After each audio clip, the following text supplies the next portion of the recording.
नमस्कार। आचार्य चाणक्य की सर्वाधिक चर्चित एवं विश्व भर में राजनीति के लिए सराही एवं स्वीकार की गई रचना है। इस ग्रंथ में आचार्य ने राजा से प्रजा तक के लिए महत्वपूर्ण दिशानिर्देश दिए हैं, जिन्हें अपनाकर कोई भी व्यक्ति सुखद, समृद्ध, ऐश्वर्य एवं शांतियुक्त जीवन का आनंद उठा सकता है। आचार्य चाणक्य का यह नीति सम्मत ज्ञान प्रत्येक के लिए सुख, शांति एवं विजयश्री की अनुपम कुंजी है। आचार्य चाणक्य ने अपने ज्ञान और अनुभव के बल पर जनमानस के उत्थान हेतु कौटिल्य अर्थशास्त्र, चाणक्य सूत्र एवं चाणक्य नीति जैसे ग्रंथों की रचना की। आचार्य चाणक्य एक महान और कुशल राजनीतिज्ञ। चाणक्य के जीवन से संबंधित कोई भी प्रमाण पूरी तरह स्पष्ट नहीं है। जो प्रमाण उपलब्ध भी हैं, उनमें भी कई अंतर होने के कारण मतभेद हैं। ज्ञात प्रमाणों के आधार पर सम्राट चंद्रगुप्त का शासनकाल ईसा से 325 वर्ष पूर्व का था। चाणक्य द्वारा चंद्रगुप्त को मगध का सम्राट बनाने के विषय में कई कहानियां प्रचलित हैं। इनमें से हम एक दो कथाओं द्वारा चाणक्य का जीवन चरित्र स्पष्ट कर रहे हैं। जैसा कि कहा जाता कि उस समय का मगध राजा महानंद एक विलासी, अत्याचारी और घमंडी राजा था। वह रात दिन कार्य छोड़ सुरासुंदरी के भोग में रमा रहता था। उसका अपने कर्मचारियों पर कोई प्रभाव नहीं था। वह प्रजा के साथ लूटमार एवं अत्याचार किया करते थे, जिससे राज्य की प्रजा बहुत त्रस्त थी, किंतु राजा का विद्रोह करने की उनका सामर्थ्य नहीं था। एक दिन चाणक्य किसी कार्यवश राज दरबार में गए। उस समय महानंद नशे में चूर राज नृत्य देखने में लग्न था। उसने तथा उसके मंत्रियों ने चाणक्य की कुरूपता और उनके काले रंग को लेकर उनका उपहास उड़ाना शुरू कर दिया। यह देखकर चाणक्य अत्यधिक क्रोधित हो उठे।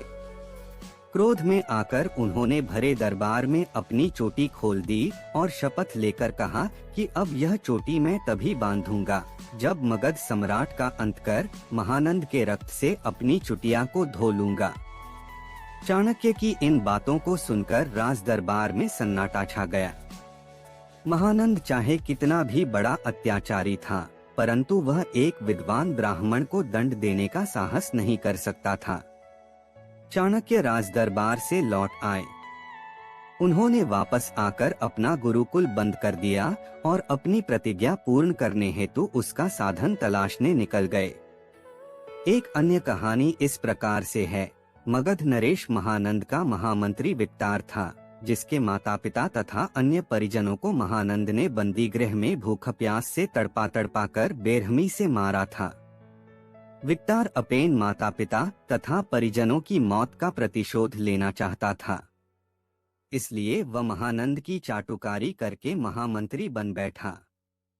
प्रतिशोध की अग्नि उसके मन में धधक रही थी, परंतु विक्तार शांत, खामोश पर प्रतिदिन प्रतिशोध में जल रहा था। एक दिन नंद ने अपने पिता के श्राद्ध के लिए योग्य ब्राह्मण लाने का दायित्व विक्तार को सौंप दिया। विक्तार ब्राह्मण की खोज करता हुआ दूर निकल गया, जहां चाणक्य पेड़ों की जड़ में मट्ठा डाल रहे थे। उन्हें ऐसा करते देख विक्तार की उत्सुकता जागी, तो उसने उन्हें प्रणाम करके पूछा, श्रीमान, आप यह क्या कर रहे हैं? तब चाणक्य ने उसे बताया कि मेरे पाँव में कांटा चुभ गया था। इनको खत्म करने के लिए इनकी जड़ों में माठा डालकर इनका अंत कर देना चाहता हूँ। मैं इनके संपूर्ण वंश का ही अंत कर देना चाहता हूँ। यह सुनकर विक्तार की आंखों में चमक आ गई। उसे लगा कि यह ब्राह्मण ही तेरे उद्देश्य को पूर्ण कर सकता है। उसे मंजिल मिल गई और तलाश खत्म हुई। विक्तार ने उन्हें नंद के यहाँ श्राद्ध के आयोजन की बात बताई और उन्हें वहाँ चलने को राजी कर लिया।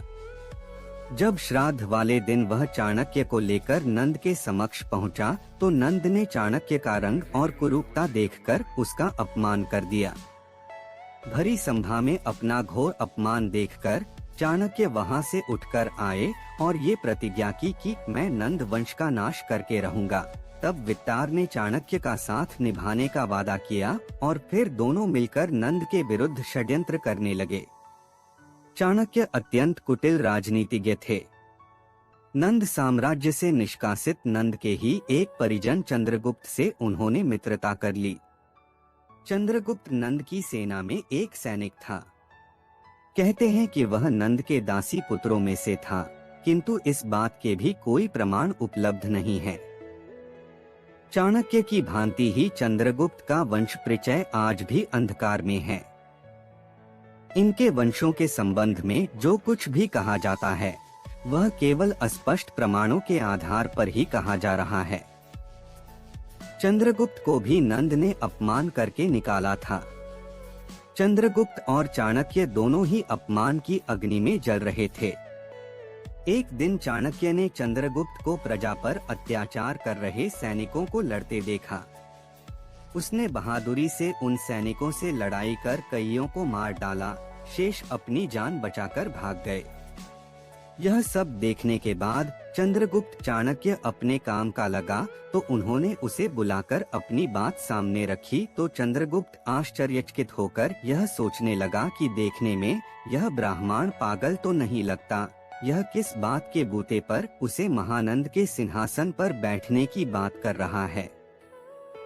अंततः चंद्रगुप्त ने चाणक्य को अपना गुरु बना लिया। इसके पश्चात चाणक्य ने उसे सैन्य शिक्षा, राजनीति, नीति शिक्षा आदि देने का भार संभाला। चाणक्य ने अपनी नीति से नंद की सेना में विद्रोह की भावना भर दी। एक दिन मौका पाकर मुट्ठी भर सैनिकों के साथ चंद्रगुप्त ने नंद के राज्य पर आक्रमण कर दिया।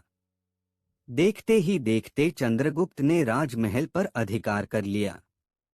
नंद को बंदी बनाकर चाणक्य के सामने लाया गया तो चाणक्य ने उसे लात मारते हुए कहा, देख मूर्ख, ब्राह्मण के अपमान का क्या परिणाम होता है।